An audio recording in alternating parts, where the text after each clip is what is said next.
देखा था कि जावास्क्रिप्ट से क्या क्या रूल्स होते हैं, मतलब जावास्क्रिप्ट कहाँ कहाँ यूज़ होती है, ये सारे स्कोप के लिए मैंने एक फर्स्ट आर्टिकल दे दिया था। कृति और मोहित नाम है ना, मोहित, आप दोनों भी देख लेना उसको। ये जो मैंने सीरीज़ है नोट्स बताए हैं, इस नोट्स में आपको मिल जाएगी, इसलिए मैं उसको डबल नहीं बता रही हूँ।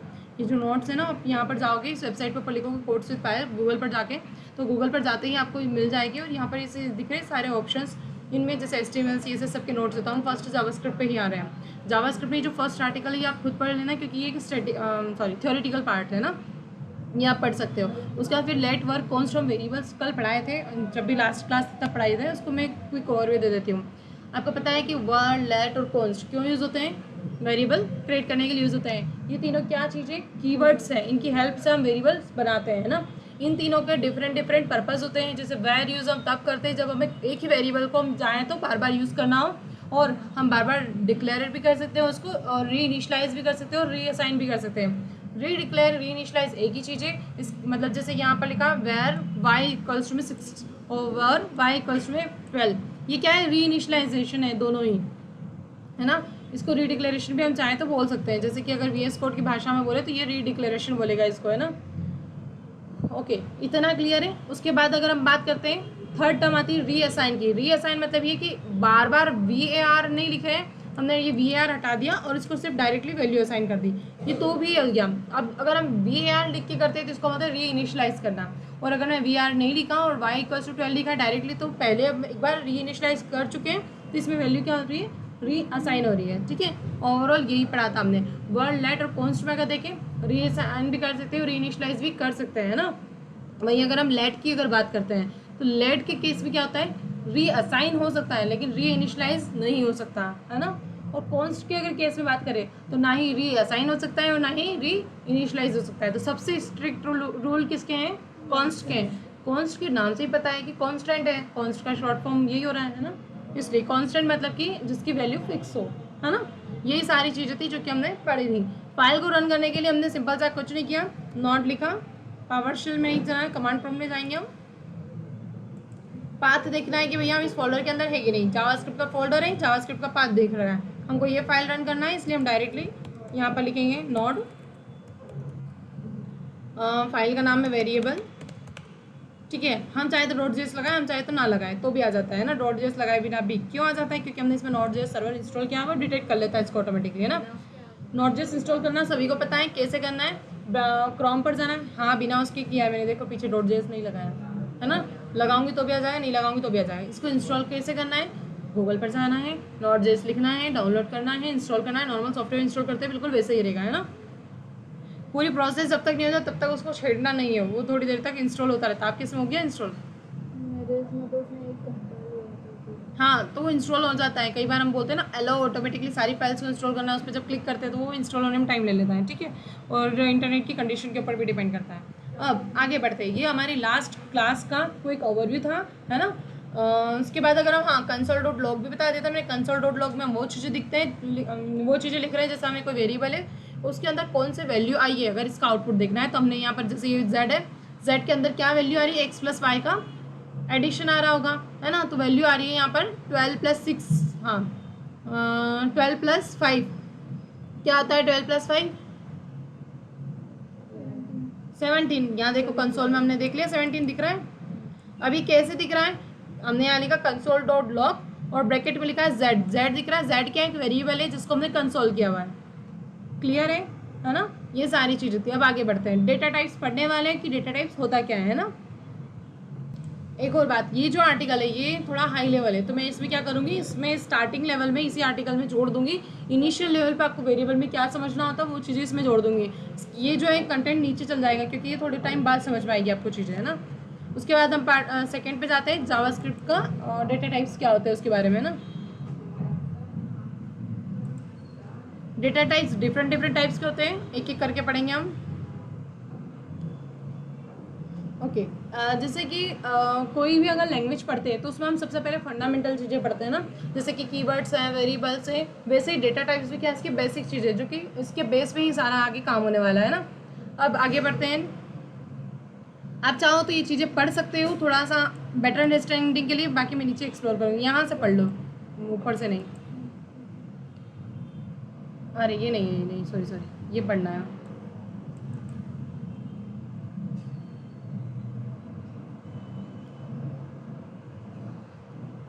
डेटा टाइप्स क्या होता है,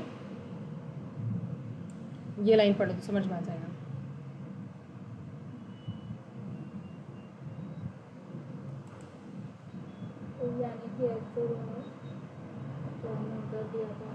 मतलब ये कि अगर हमने x इक्वल्स टू में 5 वैल्यू दिए तो हम 5 के पीछे लिखते ही नहीं भैया कि ये नंबर है ना। हम ये नहीं बताते हैं कि ये स्ट्रिंग है या फिर ये बुलियन है, हम नहीं बताते हैं। ये कैसे डिटेक्ट होता है, ऑटोमेटिकली डिटेक्ट होता है। तो कैसे होता है, पहले हमने डेटा टाइप्स ये पढ़ रहे हैं ना, हमें खुद पढ़ना होंगे ताकि हम समझ पाए कि हम कौन से डेटा टाइप्स यूज़ कर रहे हैं। लेकिन 5 है, अगर 5 को हमने नॉर्मल लिखा है तो वो नंबर काउंट होता है, लेकिन वहीं अगर हमने 5 को डबल इन्वर्टेड कॉमा में लिख दिया है तो वो एज अ स्ट्रिंग कंसिडर होगा। वो नंबर है लेकिन मशीन उसको क्या रीड करेगी, एज अ स्ट्रिंग, है ना। तो ये सारी चीज़ें डेटा टाइप्स में हम पढ़ने वाले हैं। क्या पढ़ने वाले हैं, हमने जो वेरिएबल क्रिएट किया उसमें हम किस टाइप की वैल्यू दे रहे हैं, उसका डेटा टाइप क्या है, मतलब किस टाइप की वैल्यू है। ठीक है, इतना क्लियर है, आगे बढ़ते हैं। क्लियर है कितनी का? 2 टाइप के डेटा टाइप होने वाले हैं, एक होता है प्रिमिटिव, एक होता है नॉन प्रिमिटिव। ये क्या होता है हम धीरे धीरे पढ़ते हैं ना, पहले हम प्रिमिटिव पढ़ेंगे देन हम नॉन प्रिमिटिव पढ़ने वाले हैं। नाम तो याद रहेंगे ना, 2 है ना, नोट्स में देख लोगे तो याद रह जाएगा। तो अच्छा गेट लगा दे अगर काम आवाज़ ज़्यादा जा रही हो। देखो अब सभी का ध्यान यहाँ होना चाहिए, इधर उधर ध्यान नहीं जाना चाहिए। प्रिमिटिव डेटा टाइप 7 टाइप्स के दिख रहे हैं सभी को। कौन कौन से दिख रहे हैं, एक बार नाम देखो।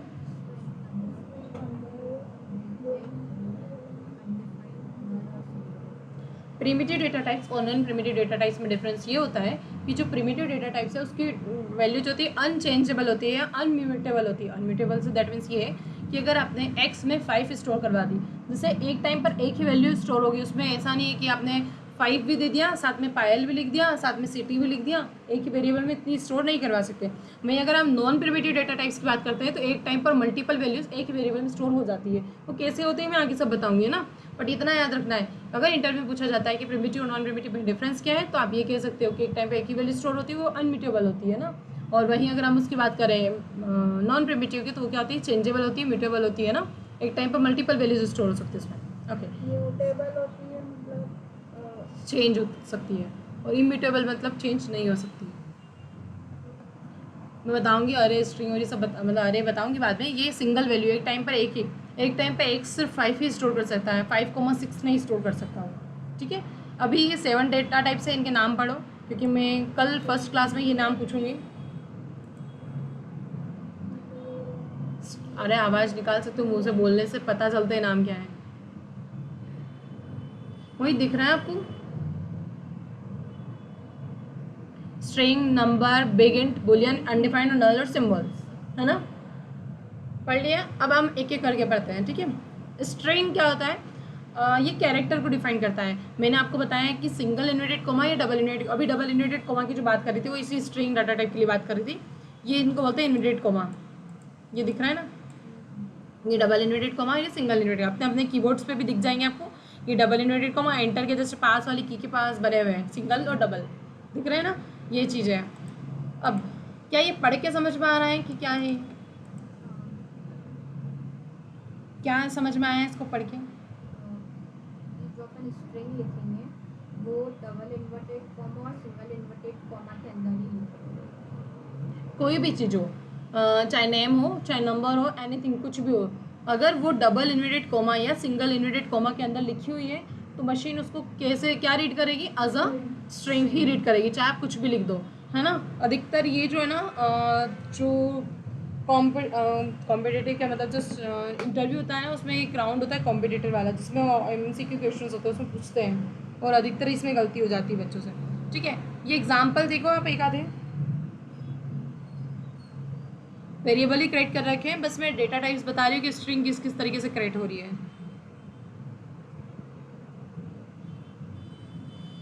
ये अलाइस और बॉबू, यहाँ पे अपना नाम लिख सकते हैं, आपको पता है सभी को। नेम 1 नेम 2 क्या है, एक क्या है नेम 1 नेम 2, हाँ। और लेट क्या है यहाँ पे कृति, लेट क्या है यहाँ पर, कीवर्ड है जिसकी हेल्प से हम क्या बना रहे हैं, वेरिएबल्स बना रहे हैं।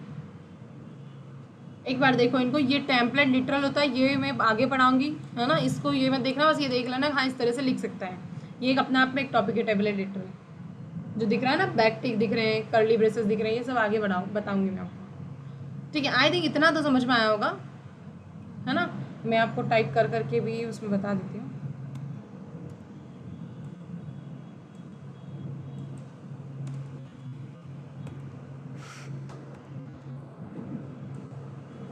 ओके, फर्स्ट ऑफ ऑल हम यहाँ से ले लेते हैं, चलो।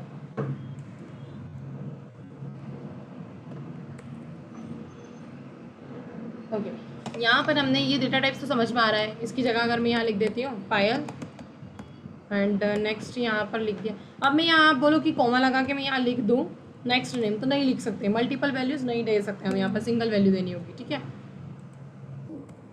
यहाँ लिख दिया जैसे मैंने गीतिका। ठीक है, अब ये 2 वैल्यूज़ हो गई हैं, एक सिंगल में, एक डबल इन्वर्टेड कॉमा में। क्या मैं इस फाइल को रन करूँगी तो कुछ आएगा कंसोल में? आएगा? क्यों नहीं आएगा? क्यों नहीं आएगा योगिता? मतलब रिजल्ट आ जाएगा वो, हाँ वो नहीं आएगा कंसोल करके। हाँ, यहाँ पर ब्लैंक आया है, ब्लैंक आया है। क्यों ब्लैंक आया है? क्योंकि आपने वो रिजल्ट के लिए कंसोल डॉट किया ही नहीं है, शो करवाने के लिए। रन तो हुआ हो, बैकएंड में प्रोसेस चल रही है, बट हमें शो नहीं हुआ क्योंकि हमने कंसोल नहीं किया उसको, है ना। ये तो क्लियर होगा इतना। अब मुझे कंसोल करना है तो कंसोल डॉट लॉग सिंपल सा वैसे ही लिखते हैं। ठीक है, उसके बाद हाँ, क्या मैं वेरिएबल के नेम को ऐसे स्ट्रिंग में लिख दूँ तो आ जाएगा? Is it right? इनको तो नॉर्मल सही है मोहित? अगर मैं इसमें भी नेक्स्ट टाइम देखूँ तो चल जाएगा और साथ में देखूँगी।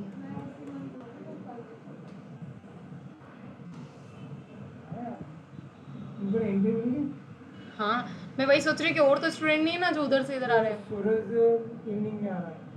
अच्छा, आने लग गया है। देखो, नीचे नेम लिखा और एक ऊपर नेम लिखा, इन दोनों में क्या डिफरेंस दिख रहा है आप लोग देखोगे, मैं जिससे पूछूंगी वही अंतर बताएगा। पहले अच्छे से देख लो, नीचे कंसोल में आया नेम 1 और सेकंड लाइन में आया पायल। क्या डिफरेंस है दोनों में? चलो कौन बताएगा, हैंड रेस कर दो। ये ऐसे ऐसे क्यों आ रहा है धीरे धीरे? मोहित अपना तो हाथ ही ऊपर नहीं आया, आप ही बताओ क्यों नहीं आया, क्या समझ में नहीं आया? पूछो मुझसे, क्योंकि आप दूसरी बार बैठ रहे हो जावास्क्रिप्ट, आपको मौका नहीं मिलेगा कि तीसरी बार बैठो, है ना। तो मन लगा कि इसी में बैठना है, ये करो या मरो वाला काम है। डायलॉग है ना, पता चला बोल रहे हो कि शो होगा कि कंसोल में अगर हमने कंसोल डॉट लॉग किया है। अब इन दोनों में डिफरेंस क्या है?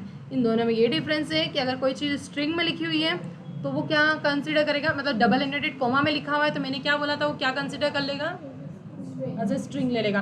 तो उसने वेरिएबल के नेम को भी एज ए स्ट्रिंग ले लिया, क्योंकि नेम 1 यहाँ पर हमने वेरिएबल दिया है, लेकिन डबल इन्वर्टेड कॉमा की वजह से वो क्या कर रहा है, एज ए स्ट्रिंग कंसिडर कर रहा है, उसने नेम 1 ही प्रिंट कर दिया। दिख रहा है नीचे? मोहित, नेक्स्ट टाइम मुझे जवाब चाहिए है ना आपसे, आप ध्यान से फोकस से सुनो।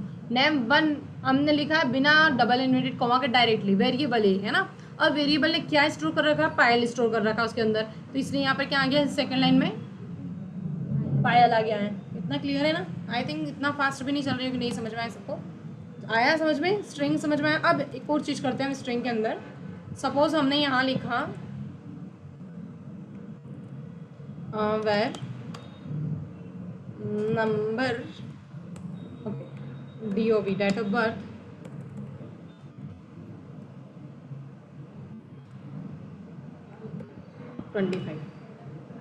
कुछ भी लिख रहे हैं अभी के लिए समझने के लिए, ठीक है। अब ये क्या है, ये चीज़ क्या है, कौन सा डेटा टाइप है?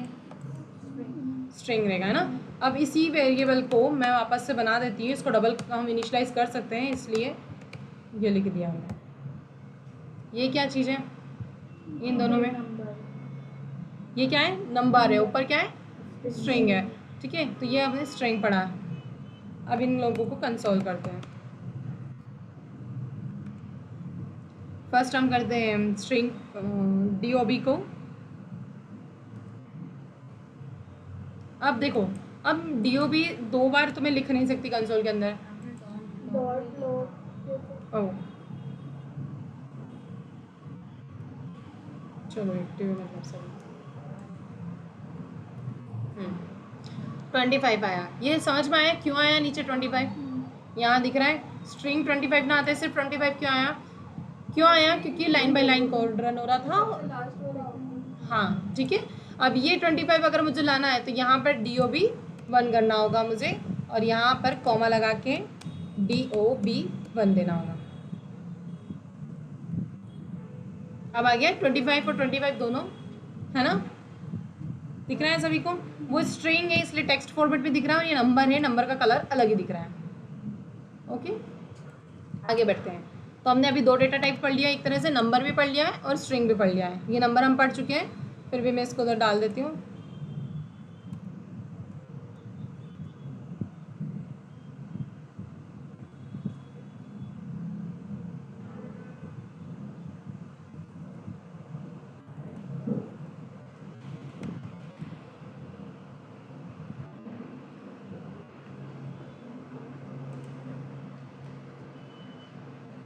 स्ट्रिंग के बाद हम जाते हैं नंबर पे। अरे इसमें कमेंट डाल रही हूँ ना मैं, ताकि नेक्स्ट टाइम नोट्स ओपन करो तो आपको यहाँ पे भी ध्यान रहे। फाइल तो ओपन करके देखते ही होंगे सभी, शायद ही देखते होंगे।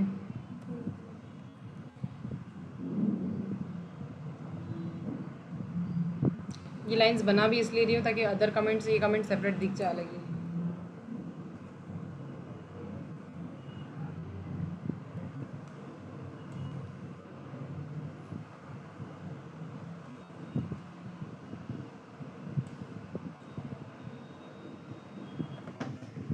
ओके, ये देखो आप जो मैंने एग्जांपल्स दिए इनको देखो।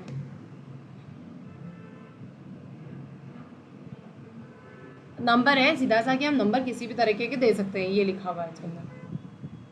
ये नॉट नंबर और ये नहीं देना अभी, ये नहीं चाहिए।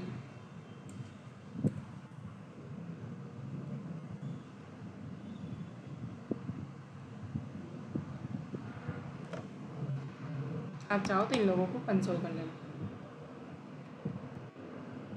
ये लास्ट में जो है लेट बिग नंबर, और फिर उसके बाद में क्या लिखा है 1.5 E6 है। ये मैथमेटिक्स की टर्म्स एक्सपोनेंशियल पावर वाली, इसका मतलब ये 1.5 e⁻⁶। ये सारी चीज़ें मैथमेटिक्स की टर्म्स में आती है। वैसे ये आपको यूज़ में आएगी नहीं, हटा देते हैं इसको।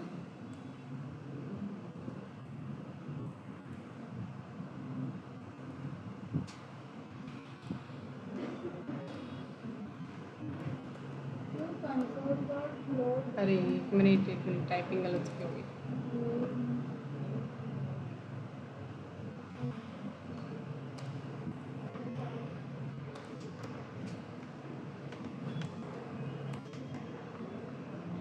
ठीक है, ये आपको येलो येलो में दिख रहे हैं नंबर अलग ही।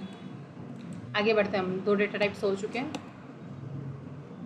अब बिग इंट की है ना। बिग इंट मतलब क्या? लार्ज नंबर ऑफ इंटीजर, जैसे 5 6 7 8 इंटीजर ही है, लेकिन आप यहाँ पे देख रहे हैं कि लार्ज नंबर ऑफ इंटीजर्स है और भी आ रहे हैं इंटीजर्स, तो हम बिग इंट का यूज़ करते हैं। वैसे तो हम बिग इंट भी इन रियल लाइफ में तो यूज़ नहीं हो रहा है ना, लेकिन एक डाटा टाइप होता है इन केस बड़े बड़े जो प्रोग्रामर्स होते हैं, जो साइंटिस्ट लेवल पे जाते हैं, उनकी इसमें यूज़ होता है। अपने इसमें इतना यूज़ नहीं होता है ना, लेकिन मैं फिर भी बता देती हूँ। हाँ, ये पढ़ के ही समझ में आ रहा होगा कि वेरी लार्ज नंबर के लिए यूज़ होता है। इसमें कुछ अलग से एक्सप्लेन करने की ज़रूरत है क्या? वही नंबर का ही बड़ा हो। हाँ, बड़ा वर्जन बिग नंबर, नाम से समझ में आ रहा है बिग नंबर। इसके पीछे एन क्यों लिखा था? nth नंबर, वही कि इसकी बंद नहीं हो रहा है वो नंबर, वही nth नंबर ऑफ नंबर्स आ सकते हैं इसमें। ऐसा लिमिटेशंस नहीं है कि 10 12 15 आएंगे, कितने भी लिख दो, बोले बेटे बेटे 1000 नंबर लिख दो, ऐसा लाइन सब आ सकते हैं इसमें। बिग इंटीजर है ना, इसके अंदर ये स्टोर हो सकता है। कमेंट डाल देती हूँ उसमें।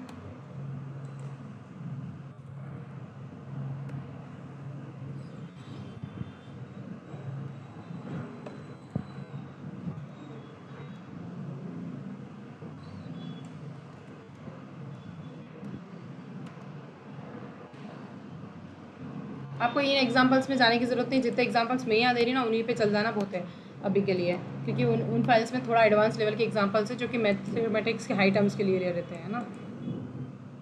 अब बुलियन पे बात करते हैं। बुलियन में बात होती है ट्रू और फॉल्स की। किसी ने लॉजिक गेट्स पढ़े? एक बार बिग इंटीग्रेट वो उसको ना थोड़ा सा करके दिखा देना, थोड़ा सा क्या करके बताऊँ? रन करके दिखा। रन क्या मतलब कंसोल डॉट लॉग करूँ ऐसा? यही सेम चीज़ नीचे आ जाइए।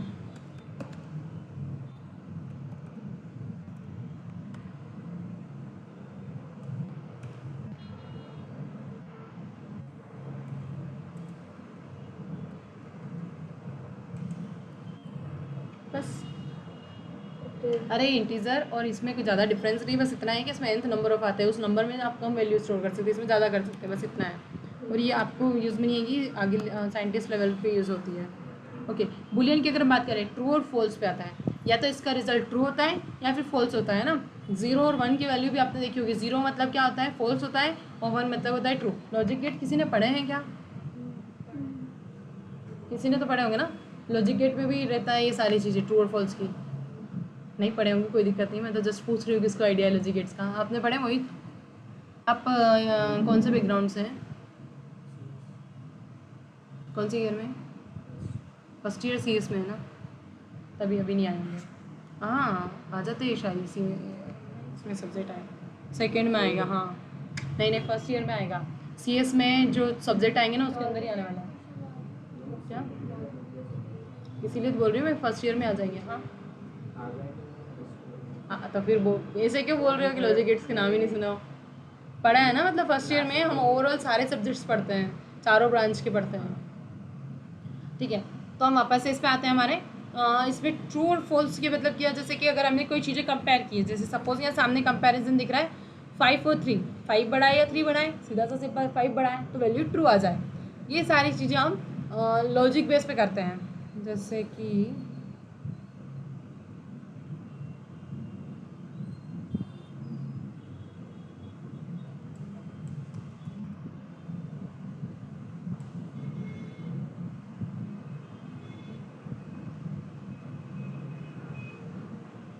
बस इतना एग्जाम्पल ही लगा।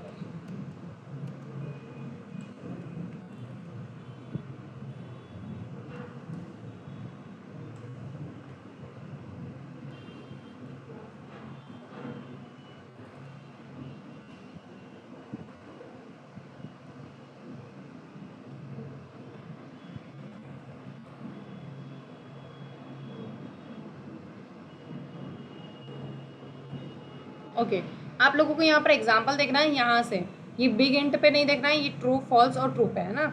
अब 3 कंडीशन है, तीनों कंडीशंस के लिए देखना है। फर्स्ट इसमें कंसोल हमने किया नहीं है तो इसका आउटपुट आपको नीचे नहीं दिखेगा है ना, इसको नहीं देखना है। ये नीचे 3 कंडीशन कंसोल्स दिख रही है, इन तीनों को देखो और ये ट्रू फॉल्स देखो, क्या समझ में आ रहा है इनको देख के?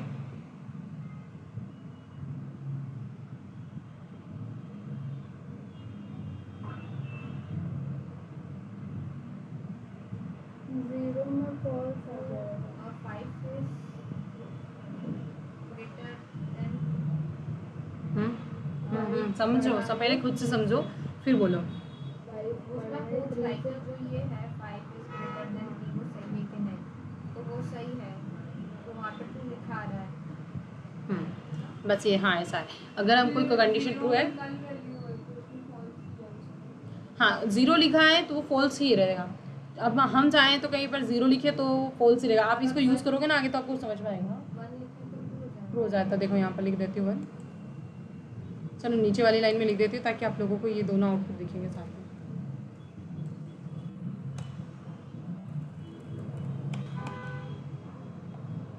और वो हेलो एक मिनट, वो टेक्स्ट है ना, वो सिंगल, वो बाय डिफॉल्ट ट्रू आएगा। क्योंकि उसमें कोई वैल्यू है, अगर कोई वैल्यू नहीं होती तो फॉल्स होता। अब यहाँ पर देखो इन तीनों चारों कंसोल में डिफरेंस दिख रहा है। पहली कंडीशन ट्रू ही है, इसलिए कंडीशन ट्रू होने पे क्या आ गया है, ट्रू आ गया है ना। बुलियन वैल्यू में ट्रू या फॉल्स दो ही रिजल्ट होते हैं ना। अब सेकंड वाले में तो बुलियन 0 हमने ऑलरेडी बता दिया कि भैया ये वैल्यू फॉल्स ही होने वाली है, तो इसने फॉल्स प्रिंट कर दिया है ना। अब यहाँ पर हमने बताया है कि बुलियन 1 ट्रू ही बताया, इसलिए ट्रू दे दिया इसने। इतना समझ में आ रहा है? और यहाँ पर कोई भी वैल्यू है, इसलिए देखो जब यहाँ पर अगर हेलो लिखा, हेलो की जगह मैं कुछ और भी लिखती हूँ ना, जैसे सपोज ओके ठीक है, कुछ भी स्पेलिंग, तो भी वो ट्रू ही देगा क्योंकि वो एज अ वैल्यू कंसीडर कर रहा है उसको। ठीक है, ये जो 1 हम कहीं पे भी देंगे तो हमेशा ट्रू ही होगा। 0 फॉल्स को ही कंसीडर करेगा हमेशा, 1 हमेशा ट्रू को कंसीडर करेगा। सपोज यहाँ 12 लिख दिया, कोई एक्सपेक्ट कर सकता है क्या रिजल्ट आएगा? कहाँ पे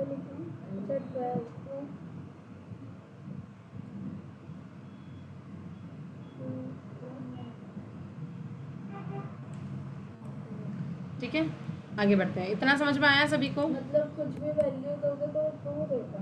सिर्फ 0 को फॉल्स लेता है वो, बाकी 1 को ट्रू कंसिडर करेगा, बाकी और भी आप दोगे तो भी ट्रू ही लेगा, लेकिन 0 फॉल्स होगा उसमें, और फॉल्स लिखोगे तो भी फॉल्स रहेगा, है और ना। अगर हम माइनस में दे देते तो माइनस नहीं देते बुलियंस में, नहीं बुलियन में माइनस नहीं जाता है।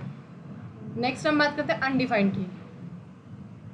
जैसे कि वेरिएबल डिक्लेयर कर दिया, जैसे यहाँ पर लिखा है लेट एक्स, ये डिक्लेरेशन है ना, सभी को पता है। अब तो वर्ड इतनी बार डिक्लेयर सुन सुन के भी याद रहेगा कि डिक्लेरेशन होता क्या है। ये वेरिएबल डिक्लेरेशन है, लेकिन क्या एक्स में वैल्यू दी हमने कोई? नहीं दिए। इसका मतलब आउटपुट क्या मिलेगा पता है हमको? अनडिफाइंड मिलेगा।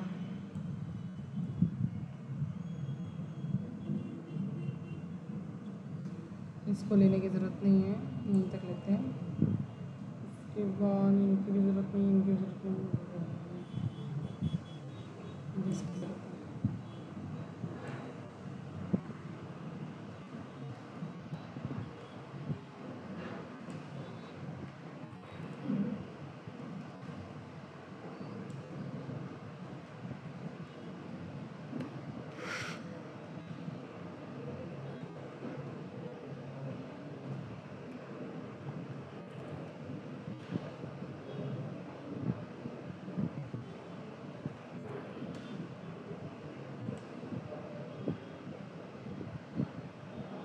ये 2 बार आ गया है क्या?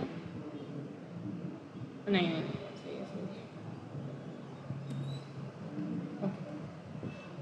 अनडिफाइंड मतलब ये कि आपने जैसे ही कुछ भी वैल्यू नहीं दी, वेरिएबल डिक्लेयर कर दिया है पर उसमें कुछ वैल्यू नहीं दी है, तो जब ये प्रोग्राम रन होगा तो 1 बाय 1 रन होते हुए आएगा, और इसके पास इस लाइन में 51 लाइन पे कोई वैल्यू नहीं है, इसलिए 51 लाइन पे ये आउटपुट क्या दे देगा हमको? अनडिफाइंड देगा। देखो आ रहा है अनडिफाइंड, इसलिए। और एक में तो हमने खुद डिफाइन बोल दिया उसको कि अनडिफाइंड ही है, तो इसलिए अनडिफाइंड दे दिया एक तो, है ना। इसका तो कोई सेंस नहीं बनता है, हमेशा करते ही नहीं है ना, हम ये इस चीज़ को देख रहे हैं ना, ये इस चीज़ के लिए अनडिफाइंड आ रहा है।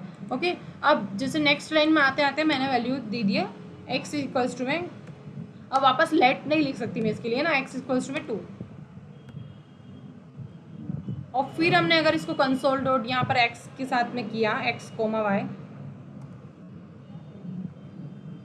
अब इसको आप आउटपुट गेस करो। आ गया? पहली लाइन के लिए अनडिफाइंड आया, नीचे रन करते करते एक्स को 2 असाइन हो गया है, अब जब यहाँ कंसोल हुआ तो यहाँ पर 2 वैल्यू आ गई एक्स के लिए, वाई के लिए अनडिफाइंड। ओके, समझ में आया? मोहित समझ में आ रहा है? ठीक है। उसके बाद नल की बात करते हैं।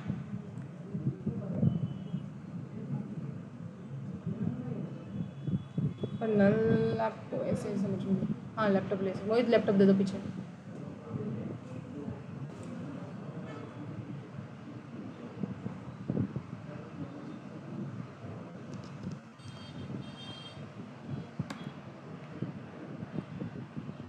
ऐसे ना हम कभी करेंगे नहीं अनडिफाइंड असाइन, से अनडिफाइंड को हटा रही हूँ क्योंकि आप गलत चीज़ें सीख जाओगे। तो ये तो एग्जांपल के लिए प्रैक्टिस के लिए दिया था, यहाँ पे लिख देती console dot log rice.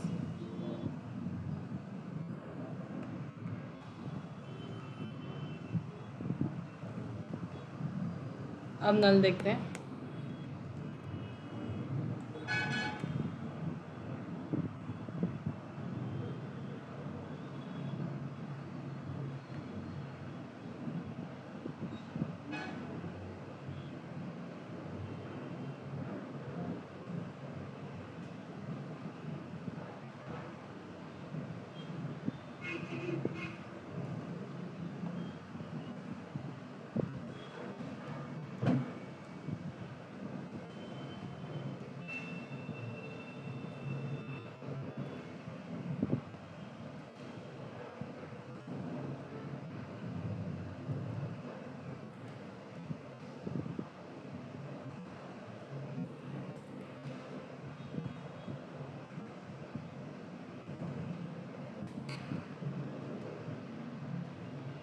Okay, नल पे हम देखते हैं, जैसे अनडिफाइंड में हम क्या करते हैं, अनडिफाइंड असाइन नहीं करते कभी भी ना, वो ऐसे ही मतलब दिखा रखा था, बट ऐसा हम करेंगे नहीं कभी भी। लेकिन नल में हम नल असाइन करते हैं जब हमें किसी वेरिएबल को नल वैल्यू दिखाना हो। दैट मीन्स ये कि पहले उसको कोई वेरिएबल असाइन नहीं थी, लेकिन उसमें ब्लैंक एक वैल्यू है, इसका मतलब ये कि कोई वैल्यू नहीं है, बस स्पेस है उसमें ना। तो ये उस टाइम पर हम क्या करें, नल वेरिएबल डिफाइन करते हैं। सपोज यहाँ पर क्या आपको ये समझ में आ रहा है?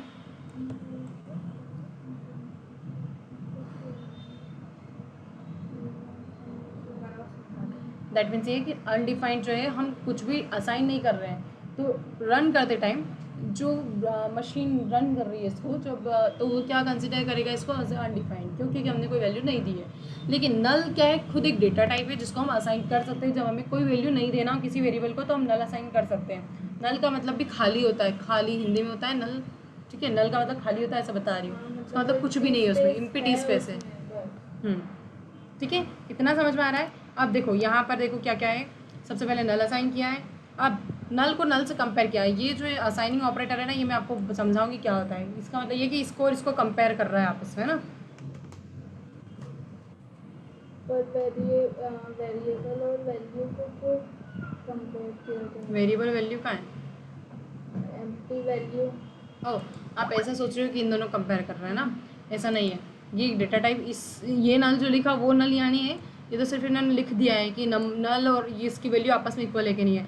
चाहे तो हम यहाँ स्ट्रिंग भी लिख सकते हैं, हम चाहे नंबर भी लिख सकते हैं, साथ डेटा टाइप्स का नाम लिखा हुआ है ये ऐसा है ना। ये नल और ये नल एक ही नहीं है, ठीक है। ये हमने इसको असाइन कर दिया, अब इसके अंदर नल स्टोर हो गया है। अब उस यहाँ पर जब हम कंपेयर करें तो अंदर जब वो रन करेगा तो यहाँ नल लेगा, तो नल इक्वल्स टू नल इक्वल है तो कंडीशन ट्रू है तो नीचे ट्रू आ जाएगा, है ना। अब वैसे ही नीचे अगर हम बातें थर्ड एग्जाम्पल में इसको हटा देते हैं ना, नल नल में आपको कन्फ्यूज़न हो सकता है अगर अभी कन्फ्यूज़न है। ओके, इतना समझो आप तो कि नल भी एक डेटा टाइप है जिसको हम वेरिएबल में असाइन करते हैं, तब असाइन करते हैं जब हमें एक एम्प्टी स्पेस कवर करना हो, कोई वैल्यू असाइन नहीं करना हो तब, ठीक है। मतलब उस चीज की स्पेस तो रहेगी पर वो मतलब कुछ लिखा हुआ जैसे यहाँ पर हमने डेटा को कंसोल किया, कोई गेस कर सकता है कि यहाँ पर डेटा को जब हम कंसोल करेंगे तो क्या वैल्यू आएगी?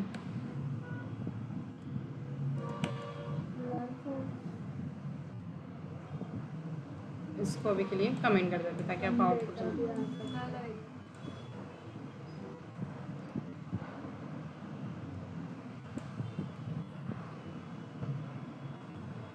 सही था।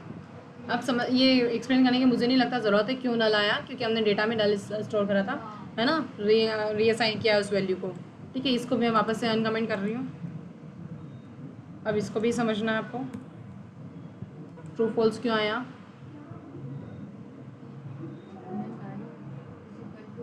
देखो ये जो ऑपरेटर्स है ना, ये पढ़ाऊंगी मैं बाद में, डबल इक्वल और ट्रिपल इक्वल में डिफरेंस क्या होता है। अभी इतना समझो कि डबल इक्वल भी कंपेयर कर रहा है, ट्रिपल इक्वल भी कंपेयर कर रहा है। डबल इक्वल सिर्फ वैल्यू कंपेयर कर रहा है कि हाँ ये भी एक टेक्स्ट है ये भी एक टेक्स्ट है, कंपेयर हो गया तो इसलिए ट्रू दे दिया उसने ना।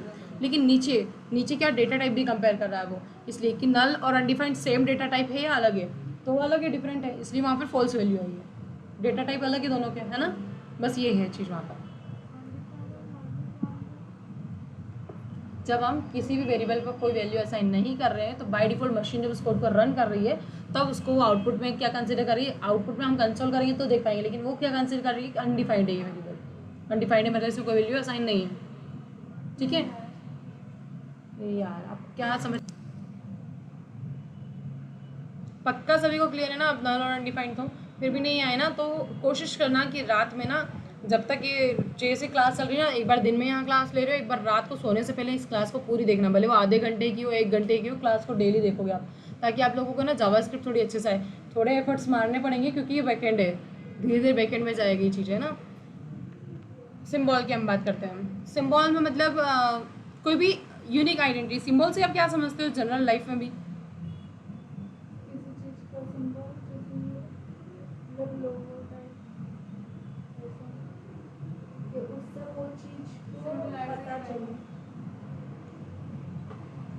लाइक अगर ये थोड़ी लिखा है तो ये मैं जो है ना इसके उससे समझ जाऊंगी तो सिंबल्स है वही है। सिंबल मतलब कोई भी जैसे यूनिक आइडेंटिफायर हम बना सकते हैं सिंबल्स को, है ना। सिंबल्स की ये एग्जांपल्स इतने सटीक दिखने नहीं, फिर भी देखती हूँ मैं, इसमें कभी हो तो ठीक है, नहीं तो फिर अपन को अपने इसमें देख लेंगे। ये दिख रहा है सिंबल लिखा हुआ,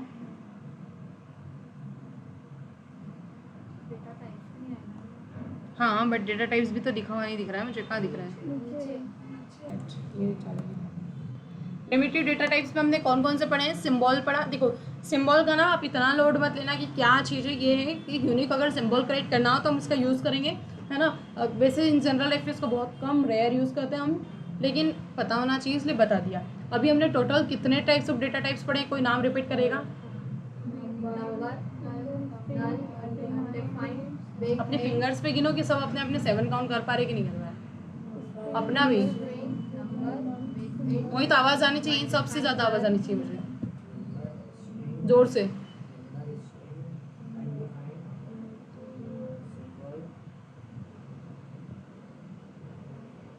बच्चे को बताओ। हाँ इन्होंने एक तो स्ट्रिंग बोला था, एक अनडिफाइंड सुने ही नहीं आपने तो फिर कैसे बता रहे हो? कुछ सुन रहे थे ना। अनडिफाइंड बोला था, एक सिंबल होगा, एक स्ट्रिंग होगा, एक नंबर होगा और अरे प्लीज समझा देना क्योंकि अरे अरे अपने आप में एक टॉपिक है, ऑब्जेक्ट, अरे और फंक्शंस, काफ़ी बड़े टॉपिक है। कल तो मैं इनके क्विक ओवरव्यू देने वाली तीनों के, फिर तीनों अपने आप में एक बड़े टॉपिक है। सिंबल, नंबर, ये टॉपिक्स नहीं है। ये देखो ये कंपैरिजन टेबल है। आपको अगर जैसे ऊपर कन्फ्यूजन भी हो ना तो इन सभी का यहाँ पर कंपैरिजन टेबल बना हुआ है। एक साथ भी आप देख सकते हो कि किसका क्या होने वाला है, सारी चीज़ें देख सकते हो ना प्रॉपर। आप शाम को बैठ के जब भी इसको प्रैक्टिस करोगे, मैं फाइल भी शेयर करूँगी, फाइल भी ओपन करोगे, इसको देखोगे सही वीडियो को, उसके बाद फिर वापस से खुद से प्रैक्टिस करोगे, ताकि क्या होगा, आप लोगों का रिवीजन होगा और दिमाग में चीज़ें घुसती जाएगी, है ना। ये ज़रूरी है स्टार्टिंग में आना। हाँ मैं कर रही हूँ। आज की क्लास में यहाँ फिनिश कर रही हूँ। जिसको जाना है जा सकता है, जिसको डाउट्स पूछना है पूछ सकते हैं ना। 1 मिनट।